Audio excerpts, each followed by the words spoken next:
Satu masa Nabi Muhammad pendengarannya dibuka oleh Allah, sehingga dia bisa mendengarkan suara-suara, bukan hanya suara manusia, tapi makhluk-makhluk yang tidak tampak pun dia dengar. Karena Allah pengen lagi ngasih pembelajaran kepada Nabi Muhammad. Apa itu? Allah perintahkan malaikat Jibril. Jibril dipanggil oleh Allah. Jibril, kamu temuin semua nabi-nabiku, kamu temuin semua rasul-rasulku, semua kamu temuin, dan engkau tanya sama dia. Maka datanglah itu malaikat Jibril kepada Nabi Musa, datanglah kepada Nabi Idris, datanglah kepada Nabi Sulaiman, datang bertanya malaikat Jibril. Apa kata malaikat Jibril? Musa, kalau seandainya engkau masuk ke dalam surga, bagaimana? Alhamdulillah, saya bersyukur kalau saya masuk ke dalam surga. Kemudian saya mau tanya, kalau engkau masuk surga, kira-kira adakah umat-umat engkau yang akan engkau bawa? Ada. Siapa? Tuh, orang-orang yang suka ngaji sama saya, orang-orang yang taat sama saya, umat-umat yang ikut sama saya akan ajak. Oh gitu. Kalau umat-umat engkau yang suka lalai dengan perintahmu, kamu ajak nggak?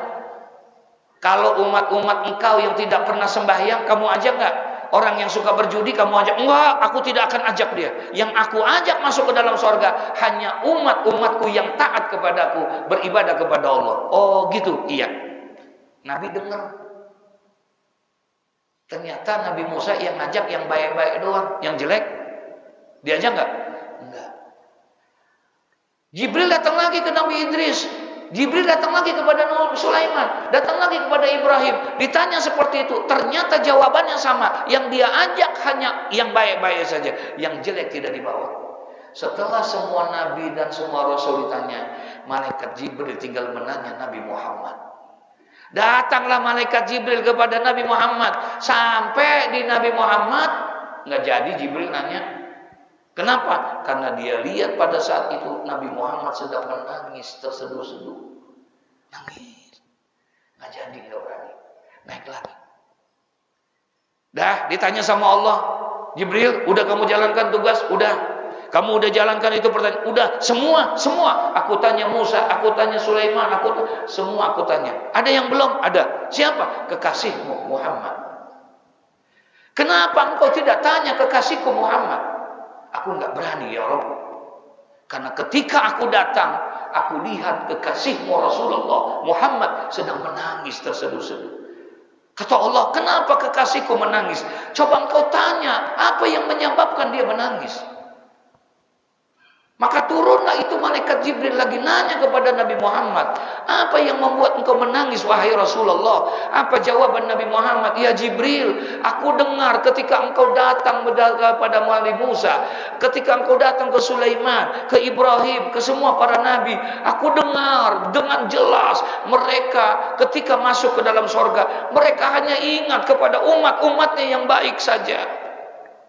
Mereka tidak mau mengajak umat-umatnya yang selalu berbuat dosa dan berbuat maksiat. Sampaikan kepada Rabbku, sampaikan kepada Tuhanku, bukan hanya yang baik, yang bermaksiat pun akan aku ajak dia ke sana. Allahumma sholli ala sayyidina Muhammad. Tuh Nabi Muhammad tuh. Bukan yang baik doang, yang jelek dia baik. Akhirnya disetujui sama Allah. Keluarlah, kata Nabi, kullu ummatin yadkhulunal jannah. Semua umatku akan masuk ke dalam surga. Insya Allah haramkan neraka, dikekalkannya umat Nabi Muhammad. Insya Allah nanti umat Nabi Muhammad nggak ada yang kekal di dalam neraka. Amin. Ya Rabbal, nggak ada yang kekal, bukan nggak ada yang masuk. Nggak apa? Nggak kekal. Kalau masuk, kira-kira ada juga nggak? Halo? Yang mana orangnya? Kalau masuk iya, tapi nggak dikekalkan. Nah, ini nih hadis penutup kita. Kalau sudah masuk mereka yang ke surga, apabila ada yang masuk ke neraka, maka malaikat Malik disuruh turun tuh ke neraka. Ngapain? Ngubek-ngubek, tahu ngubek-ngubek nggak Pak? Hah? Ngubek-ngubek nyari umat Nabi Muhammad yang masuk ke dalam neraka.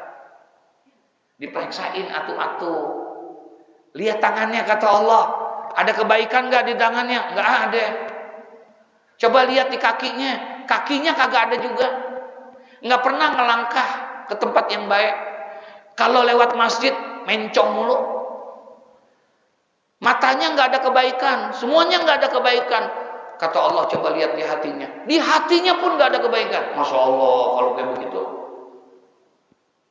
Akhirnya nggak ada. Kata Allah, coba engkau lihat di mulutnya. Di mulutnya disuruh nganga, tahu nganga Pak? Mangap. Nah, dilihat sama malaikat Malik. Dilihat tuh, dilak-lakan. Tahu lak-lakan enggak? Ternyata di lak-lakannya ada bekas di situ. Diusap-usap oleh malaikat Malik. Ternyata di situ ada satu kalimat. Asyhadu alla ilaha illallah wa asyhadu anna Muhammadar Rasulullah. Gara-gara itu tuh Pak, dikeluarin dari neraka. Diperiksa di tangannya, ada nggak? Ada nggak? Di kakinya, di matanya, di telinganya, nggak ada semua. Pas dilak-lakan ada. Akhirnya dia, karena ada kalimat la asyhadu alla ilaha illallah wa asyhadu anna Muhammadar Rasulullah. Dah, setelah itu kemudian dikeluarin dia dari neraka. Masukin surga? Belum. Dimandiin dulu Pak. Dimandiin. Dibersihin dulu. Maklum dari neraka. Udah gosong. Dimandiin dulu. Di Nahrul Haya. Di sungai kehidupan. Dibersihkan dia. Setelah dibersihkan. Irfa' ra'saka. Angkat kepalamu ke atas. Ya Allah. Dia lihat surga. Indah benar. Bisakah aku ke sana? Bisa. Kemudian setelah dibersihkan, dimandikan, barulah dia dihantarkan kemana? Kemana? Ke surga. Sampai ke surga. Ketemu